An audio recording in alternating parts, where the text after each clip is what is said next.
नमस्कार दोस्तों, मैं हूं आपके साथ अनुराग मुस्कान और आज मैं किस्सा सुनाऊंगा पंडित जवाहरलाल नेहरू का। गारंटी है ये किस्सा शायद आपने इससे पहले कभी नहीं सुना होगा। देखिए, भारत के पूर्व प्रधानमंत्री जवाहरलाल नेहरू के बारे में बहुत सारी बातें लोगों को पता है। उनमें से कुछ सही भी हैं और कुछ ऐसी भी हैं जो फेक हैं। जवाहरलाल नेहरू एक ऐसे नेता थे जिन्होंने अपनी आलोचना का हमेशा स्वागत किया। उन्हें अपनी आलोचना पसंद थी और उनकी आलोचना जो व्यक्ति करता था तो वो उसे सकारात्मक तरीके से लेते थे।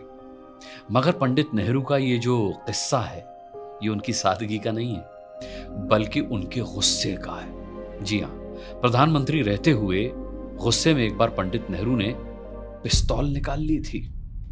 जी हाँ, मगर क्या आप जानना नहीं चाहते कि वो किसे मारना चाहते थे?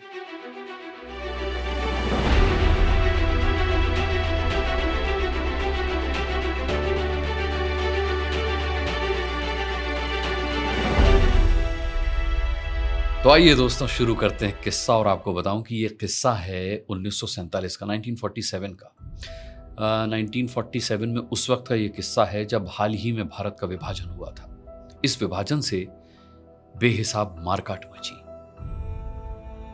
आपको बता दूं कि सीमा के इस पार और सीमा के उस पार दोनों ओर से इंसान इंसान के खून का प्यासा हो चला था। दिल्ली हो या फिर लाहौर, हर जगह हत्या, लूटपाट और दंगे की स्थिति बनी हुई थी। उस दिन, जिस दिन का ये किस्सा मैं सुना रहा हूं, नेहरू दिल्ली में थे और पंडित नेहरू को खबर मिली कि दिल्ली के कनॉट प्लेस में मुसलमानों की दुकानें लूटी जा रही हैं और जमकर वहां हिंसा हो रही है। नेहरू तब प्रधानमंत्री थे। बावजूद इसके नेहरू से रहा नहीं गया और वो कनॉट प्लेस पहुंच गए। नेहरू ने अपनी आंखों से देखा कि दुकानें लूटी जा रही हैं और पुलिस खड़े खड़े तमाशा देख रही है। दंगाई मुसलमानों की दुकानें और औरतों के हैंडबैग, कॉस्मेटिक्स और मफलर लेकर भाग रहे हैं। नेहरू को यह सब देखकर इतना गुस्सा आया कि उन्होंने पास खड़े एक लेजी, सुस्त से पुलिस वाले के हाथों से लाठी छीन ली और लाठी लेकर ही उन्होंने दंगाइयों को दौड़ा लिया। लेकिन नेहरू का गुस्सा यहीं खत्म नहीं हुआ। पूर्व आईसीएस अधिकारी और कई देशों में भारत के राजदूत रहे बदरुद्दीन तैयब जी ने अपनी आत्मकथा लिखी है। इस किताब का नाम है मेमोइर्स ऑफ एन ईगोइस्ट। इस किताब में बदरुद्दीन लिखते हैं कि एक रात नेहरू के घर पहुंचकर उन्हें बताया कि पुरानी दिल्ली से शरणार्थी शिविर जो है, वहां पहुंचने की कोशिश कर रहे मुसलमानों को मिंटो ब्रिज के आसपास घेर करके मारा जा रहा है। कत्लेआम मचा हुआ है।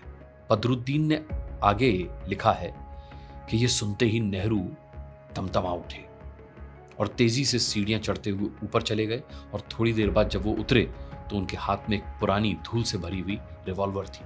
दरअसल ये रिवॉल्वर जो थी वो उनके पिता मोतीलाल की थी, जिसे सालों से इस्तेमाल नहीं किया गया था। उस पिस्तौल से सालों से कोई गोली नहीं चली थी। पिस्तौल को लेकर नेहरू मेरे पास आए, यानी बदरुद्दीन के पास आए और उन्होंने उनसे कहा कि हम लोग गंदे और पुराने कुर्ते पहनकर रात को मिंटो ब्रिज चलेंगे। हम ये दिखाएंगे कि हम भी भाग रहे हैं और मुसलमान हैं। अगर कोई हम पर हमला करेगा ना, या हमला करने की कोशिश करेगा, तो हम उसे गोली से उड़ा देंगे।